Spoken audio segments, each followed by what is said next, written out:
কেঁকুৰি পঞ্চায়তৰ অন্তৰ্গত 2019 বৰ্ষত বানবাৰী তিনিআলিস্থিত উৎপল উদ্যানখন পুনৰ নিৰ্মাণৰ বাবে চতুৰ্থ বিত্তীয় আয়োগৰ অধীনত এটা 1.5 লাখ টকীয়া এটা পুঁজি আবণ্টন হৈছিল।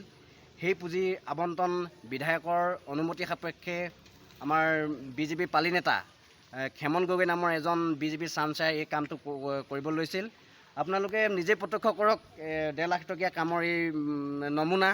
বিজেপি চৰকাৰৰ দিনত আমাৰ বামবাৰীস্থিত যি উৎপল উদ্যানখন, এই উদ্যানখন খেমন গগৈ নামৰ এজন বিজেপিৰ নেতা পালি নেতাৰ সহায়ত এই নিৰ্মাণখন পুনৰ নিৰ্মাণৰ বাবে যি পুঁজি আবণ্টন হৈছিল তেওঁলোকৰ অধীনত কামটো সমাপন হৈছিল। গতিকে আপোনালোকে নিজে প্ৰত্যক্ষ কৰক 1.5 লাখ টকীয়া কামটোৰ মাত্ৰ 15,000 মান কাম কৰি তেওঁলোকে কামটো গোটেই বাকী পইচাখিনি তেওঁলোকে আত্মসাৎ কৰিছে। তেওঁলোকে কেৱল পুৰণা যিখন গিল, এই গিলখিনি পুৰণা গিলখিনি কেৱল ৰং সামৰি তেওঁলোকে এই পুঁজিটো সম্পূৰ্ণৰূপে তেওঁলোকে আত্মসাৎ কৰিছে। সম্পূৰ্ণ দুৰ্নীতি হৈছে আমাৰ কেঁকুৰি পঞ্চায়তৰ অন্তৰ্গত, টিংখাং সমষ্টিৰ কেঁকুৰি পঞ্চায়তৰ অন্তৰ্গত খেমন গগৈ নামৰ যিজন বিজেপি পালি নেতাই তেখেতে লোৱা এই কাম কৰা এই পাকখনত। গতিকে এই পাকখনত আপোনালোকে নিজে প্ৰত্যক্ষ কৰক 15,000 টকা, মাত্ৰ 15,000 মান টকা তেওঁলোকে কাম কৰি বাকী সমগ্ৰ পইচাখিনি তেওঁলোকে আত্মসাৎ কৰিছে। আপোনালোকে নিজে প্ৰত্যক্ষ কৰক। মই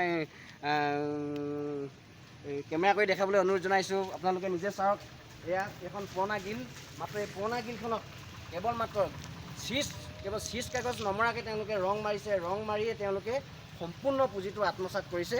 আমি লেঙেৰী আঞ্চলিক ছাত্ৰ সন্থাই এই কামটোৰ বিষয়ে তেওঁলোকক বাৰম্বাৰ সকিয়নি দিয়াৰ পাছতো তেওঁলোকে বিধায়কৰ সহায়ত এইটো ল'ব কৈছে। আপোনালোকে নিজে প্ৰত্যক্ষ কৰক। 1.5 লাখ টকীয়া এটা আঁচনি, 1.5 লাখ টকীয়া আঁচনিৰ অধীনত যিমানখিনি কাম হ'ব লাগিছিল আপোনালোকে নিজে প্ৰত্যক্ষ কৰক। কেৱল মাত্ৰ এই উৎপল উদ্যানখনত কেৱল মাত্ৰ কেইটামান ৰং কৰিয়ে তেখেতলোকে গোটেই পইচাটো আত্মসাৎ কৰিছে। গতিকে আপোনালোকে এই তলৰখন চাওক, গোটেই পানীয়ে আমাৰ উৎপল উদ্যানখন কিদৰে তেখেতলোকে পুনৰ নিৰ্মাণ কৰিলে আপোনালোকে নিজে চাওক। জাবৰ জোঁথৰ পৰি গোটেই উৎপল উদ্যানখন জৰাজীৰ্ণ অৱস্থা।